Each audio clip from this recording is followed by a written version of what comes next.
The wind was wrong. Cashin Rourke sat silent in the saddle, his eyes fixed on the horizon where the pine woods met the ash-colored sky. The prairie grass moved like whispers bent, restless. Smoke trailed thin from behind him, fading into dusk. He didn't look back at the trading post. Nothing remained but burned lumber and blood in the dirt. His rifle still smelled of black powder. The ache in his side from an old bullet wound had returned, dull and low, like a buried bell. He urged his horse forward. Not to anywhere in particular, just away. Then he saw her, a little girl, barefoot, dirty cotton dress clinging to thin arms. She stood dead still in the middle of the trail, eyes wide as lantern glass, like she hadn't blinked in days. Cashin slowed his horse. The girl didn't move. She raised one shaking arm and pointed, to the trees, she whispered. Mama's in there, he didn't speak. Just stared at her, heart suddenly caught in his ribs like it had something to say and didn't know how. The girl's voice barely reached him again. She's hurt. Cashin dismounted slowly, rifle in hand. The girl's feet were cut and caked in mud. Wind pulled at her tangled hair. Her face was sunburned, but her eyes green, sharp, too old for her age, watched him like she recognized something behind. His face, You alone? He asked quietly. She didn't answer. Just pointed again. He looked past her into the dark woods. No tracks. No sound. Just pines crowding together, like men in a secret. He tied his horse to a low branch, slung the rifle over his shoulder, and stepped where the girl pointed. The forest swallowed sound. Cashin moved slow, careful. His boots pressed down. Pine needles without a crunch. Branches above sighed under the wind like old bones. The girl followed, silent as a shadow. She walked with a limp. He noticed but said nothing. How long's she been in here? He asked, barely above a whisper. The girl only looked up at him. Then back at the trees, he scanned the ground prints. Broken stems, a piece of ribbon on a branch, torn blue cloth. Blood on the bark. Something had been dragged. He gripped the rifle tighter. They found the remains of a camp, a shallow hollow behind a fallen tree. Bedroll, charred wood from a fire. A tin cup with water long dried. Beside it, a half-eaten biscuit, ants claiming what hunger couldn't finish. The girl moved ahead suddenly. There, she said, pointing to a mound of leaves and old tarp. Cashin approached slowly. One footstep at a time. The smell hit first. He pulled back the tarp. It wasn't a woman. It was a man, face half gone. Bullet hole through the cheek, buzzing with flies. No boots, hands bound. Cashin stepped back, stomach hardening. He looked at the girl. She didn't cry. Just looked at the dead man like she expected him to get up and apologize. He ain't your mama? Cashin said gently. She shook her head. No, but he took her. And then she said nothing more. They moved deeper. The girl began to low, broken melody. Cashin didn't recognize it, but it scratched at something buried. He kept his eyes scanning the trees. The sun was nearly down now, light bleeding through the branches like old gold. Then he heard it, twigs snapping. Not an animal? He crouched low, raised the rifle. The girl dropped beside him like she'd done it before. Her hand found a rock without looking. Another crack, closer. Cashin waited, a shadow. Passed between trees, tall, slender, not fast. Then the smell of smoke. He raised his rifle slowly, then lowered it again. A figure stumbled into view, a woman, long, black braid, blood on her sleeve, one arm wrapped tight to her side. Eyes sharp and searching, jaw set like she'd bitten off pain and refused to spit it out. She didn't flinch at the rifle. Just stared back at him like he was an animal she might have to kill. The girl stood. Mama. The woman looked down at the child, then at Cashin, then back at the woods behind her. She's not safe here, Cashin said quietly. Neither. Are you? The woman didn't reply. Just looked at the sky as if listening. They'll be back, she said finally, voice hoarse. Tired. Who? She didn't answer. Just turned and started walking. Cashin looked at the girl. Go, she said. And followed, by the time they made shelter, the stars had come, asterisk a small cave, just off the ridge, hidden by thick brush. There were signs it had been used before ashes. In the center, stones blackened from heat. Animal bones in the corner, asterisk Cashin built a fire. The girl lay down without a word, head against her mother's legs. Asterisk the woman sat still, watching the flame. Her hands trembled, just slightly. He poured water into a tin cup, handed it over. "You're Apache?" Asterisk she nodded once. "My name is Tassa?" He didn't give his. They sat in silence, firelight flickering on their faces. Asterisk Tassa cleaned her arm with the water. Deep gash, looked like a knife. Cashin watched, but didn't interfere. He unrolled his coat and handed it to the girl. She took it, held it tight. Didn't ask for his name either. Asterisk, "Why'd he take you?" Cashin asked at last, nodding back toward the man in the woods. Asterisk Tassa didn't speak. Just looked into the fire. The answer was in her silence. Asterisk later. Cashin walked to the edge of the trees. Asterisk. Moonlight caught a piece of something hanging from a branch. He pulled it down. A necklace. Brass locket. Bent, old? He opened it. Asterisk inside faded sketch. Hand-drawn. A girl in pigtails. A name scratched beneath it in a child's handwriting. Asterisk Lena. Asterisk Cashin's breath caught. His jaw tightened. His daughter's name. He turned toward the girl curled near. The fire. Then back at the locket. And for the first time in years his hands began to tremble. Asterisk. Snow fell in the night. Asterisk Cashin opened his eyes to the weight of cold, the quiet crunch of frost settling on the pine branches above. The fire had burned down to cinders. Tassa still sat awake, unmoving, her eyes half closed but alert like a mountain. Cat that had survived too many winters. Asterisk the girl slept beside her. Wrapped in Cashin's coat, fingers clutched around the brass locket. Asterisk Cashin had not slept much. Not after what he'd seen inside that locket. Asterisk he moved slowly, standing without sound. His breath showed in clouds. He stepped out of the cave, rifle in hand, and scanned the ridgeline beyond the trees. Asterisk then he saw it. Smoke, thin, far, curling up. From below the northern slope, they weren't alone. Asterisk he returned to the fire. And nodded once to Tassa. Asterisk she was already lacing up her moccasins. No words passed. Asterisk the girl woke quietly and followed Tassa without complaint. Cashin wrapped up what little gear they had and led them down through a dry wash, boots silent in the thin snow. They didn't speak, not because of fear, but because sound had no place out here. They moved fast. Cashin knew the land, the shortcuts, the hollowed-out trees that marked abandoned scout routes. Each time he looked back, the girl was there, not crying, not questioning, just watching him like a ghost.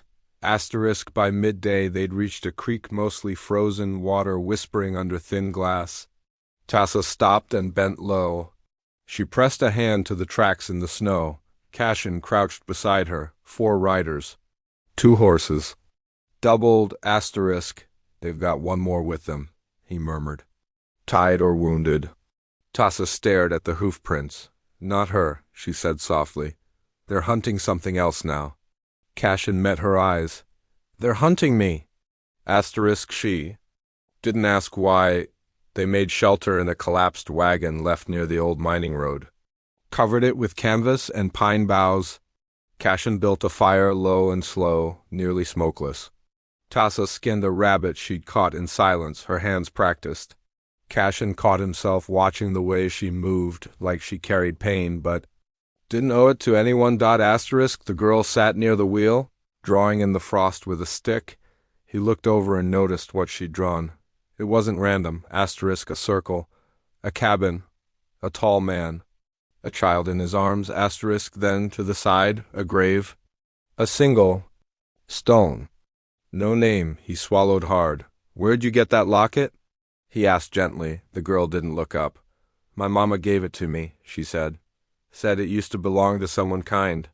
Asterisk Cashin leaned back. Fire cracked. The memories. Pressed in again. Asterisk his daughter's grave was up on that ridge. She died 10 winters ago. Fever, fast and cruel. He'd buried her with her doll in a blanket. The necklace had been left behind, or so he thought. Tassa looked up from the rabbit. She was your blood? She asked. Asterisk. I don't know, Cashin said. But she's got my daughter's eyes. Asterisk. Tassa nodded, and her quiet. That night the wind shifted. Asterisk. Cashin lay awake, staring at the cave ceiling. Every branch outside sounded like a bootstep. Every breath he took was tight in his chest, and then a howl. Not a wolf, a man, then another closer. Asterisk. The girl stirred. Tassa reached for her blade. Asterisk. Cashin rolled out into the dark, rifle cocked. Snow whispered around his boots. He climbed the low ridge and laid flat. Asterisk. In the distance, lanterns moved through the trees, 4 of them. Slow and wide apart, not searching, surrounding. His blood went still. Asterisk. By morning, they were on the run again. Asterisk. The girl rode on Cashin's back as they climbed toward the higher pass. No trails, just rocks and ice. Tassa walked ahead with a cloth wrapped around her wound. Never slowing, the world up there was all sky and breath and pine. Cashin paused once. Knelt by a half-covered log. He pulled it aside, a small wooden box, marked with an old Union emblem. He broke the latch. Asterisk. Inside bullets, a knife, a folded paper wrapped in oilcloth. He opened it, a list of names. Red ink marked the ones dead.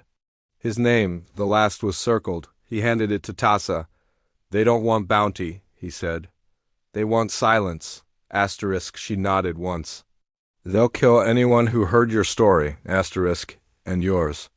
That night they didn't light a fire. Asterisk. Tassa wrapped the girl close to her chest and sat with her eyes closed. Cashin sat near the edge of the ledge, rifle across his knees. The stars were thick above, uncaring, endless. You blame yourself? She asked. Asterisk. He didn't answer. At first. Asterisk. I buried her on a hill, but I stayed down in the valley, he said. Too far. Thought I'd lost everything worth guarding. Tassa's voice was a whisper. You didn't lose her. You gave her forward. He turned, confused. She gave life to that girl, Tassa said. Somewhere, somehow, and now she's come back to pull you out. He stared at the girl. The locket rested on her chest, glowing faintly in moonlight. Just before dawn, Cashin heard it again. A cough, not from the girl. From behind the ridge, he moved slow. Took his knife. Left the rifle, crawled up through the brush. Below, 3 riders dismounted. One leaned against a tree, bleeding from the side.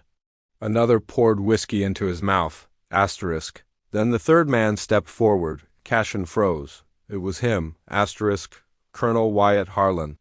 Once his commanding officer, now a wanted man with a clean coat and blood on his hands. Cashin's hand tightened around the knife. He listened. They'll head for the old lookout, Harlan said. He's got guilt in him. That Apache's just shadow. The girl's the tether. Asterisk. Should we burn him out? Asterisk. No, let him come to us. He always does. Cashin's fingers moved to his chest, where the bullet scar throbbed. He remembered the fire. The barn.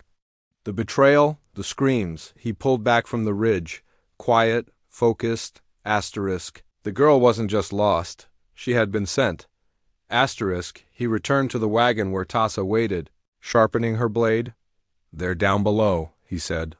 She nodded. Asterisk. He looked at the girl. Asterisk. We end it tomorrow. Tassa stood. With fire? He shook his head. With truth. The sky was copper. Cashin stood alone at the crest of the ridge, rifle slung over his back, one hand on the girl's shoulder. Below, where the woods thinned into a rocky clearing, the 3 men had made camp beside the ruins of a stone firewatch station, a relic from the war, now half-eaten by moss and wind. The girl didn't speak. She watched him with the quiet stillness of someone who had seen too much and said too little. Tassa stood nearby, wrapping leather around the hilt of her blade. Her wound had reopened during the climb, but she made no sound. Asterisk. Cashin studied the ground. Then he reached into his coat and handed the girl the locket. This time you hold it close. Asterisk. She nodded, her lip trembling only slightly. Then Cashin turned and began the slow walk down. Asterisk. The camp below stirred. Asterisk Colonel Harlan looked up from his whiskey flask and rose to his feet. Brushing dust off his fine wool coat, he squinted. Into the light. Asterisk, you always did like the high ground, he said, voice cutting across the air like a knife dulled by blood. Cashin stopped a dozen paces away. Never liked graves, he replied. And this hill smells like one. Asterisk, two other men stood beside Harlan, rifles raised but uncertain. They expected Cashin to come in guns blazing. They didn't understand him, not yet. Asterisk, you came back from that fire when you should have. Stayed buried, Harlan said. Your report died in smoke. You were supposed to, too. Asterisk, I didn't die, Cashin said. But you did. The man I followed, he never left that barn. Asterisk Harlan's jaw shifted, but his smile held. And, what? You think you can clear your name with a child and a ghost? Cashin stepped forward. Her name's Lena. Harlan blinked. Cashin nodded toward the ridge. Asterisk, she's the daughter of my daughter. You killed her mother. You buried the truth under charred walls and dead names. One of the riflemen shifted uneasily. Cashin pulled a letter from his coat and threw it to the ground. Asterisk, her mother kept that. Her journal, names, places, orders you gave that got good men killed. Harlan didn't move to pick it up. Truth doesn't matter out here, he said. Cashin's hand hovered near his rifle. No, he agreed, but it matters up there. He pointed to the ridge behind them. The girl stood now, watching, and beside her, Tassa, asterisk in a single motion. The rifleman to Harlan's left turned his barrel toward the colonel. Asterisk, what's this about killing women? He asked, voice low. Put that down, Harlan growled. You said he burned the barn. That he went mad. Asterisk, I said what kept. U.S. breathing. Cashin took one step closer. Your men thought they were following a hero. Turns out they were just clearing bodies. Asterisk, the second rifleman hesitated, then backed away. Dropping his weapon, the only sound left was wind. Then Harlan drew, asterisk, but Cashin was already moving. The gunfight was not long. 2 shots. 1. Scream. Asterisk Tassa surged from the tree line. Knife flashing. Harlan fired again. The blade struck deep, not into Cashin, but into Harlan's ribs. A clean, silent cut. Then the colonel collapsed, blood steaming in the snow. Cashin caught Tassa as she fell. Her breath shallow, eyes half-lidded. Asterisk, you're all right, he said softly. You're all right, asterisk, she smiled faintly. You're wrong. He held her close, feeling her warmth fade. The girl watched from above. Silent as always. When it was over, Cashin didn't say a word. Asterisk, they buried Tassa beneath a row of pine trees. Near where the creek curved into silence, he marked the grave with smooth stones. The girl laid a feather on top. It fluttered once, then lay still. Asterisk Cashin didn't cry. But something in his chest cracked quietly open. Asterisk when they rode down from the mountain. The girl clutched the locket in her fist. No one followed. No one asked questions. Days passed, then weeks. Cashin rebuilt the fence at the ranch. Fixed the roof. Polished the boots that sat beside the door. Asterisk he cooked rabbit stew and left the last biscuit for someone small. Asterisk. The girl found a corner of the barn and filled it with drawings, circles, trees, a man and a child walking hand in hand. Asterisk he taught her how to load a rifle. She taught him how to sit still. Sometimes she asked about her mother. Sometimes she didn't, asterisk, but one night as the fire cracked and shadows danced on the walls, she whispered, asterisk, I think Mama's proud. Asterisk Cashin didn't answer. Just reached out, held her hand. He'd found more than he was ready for, asterisk. He'd found what he thought the world had taken, a reason to stay.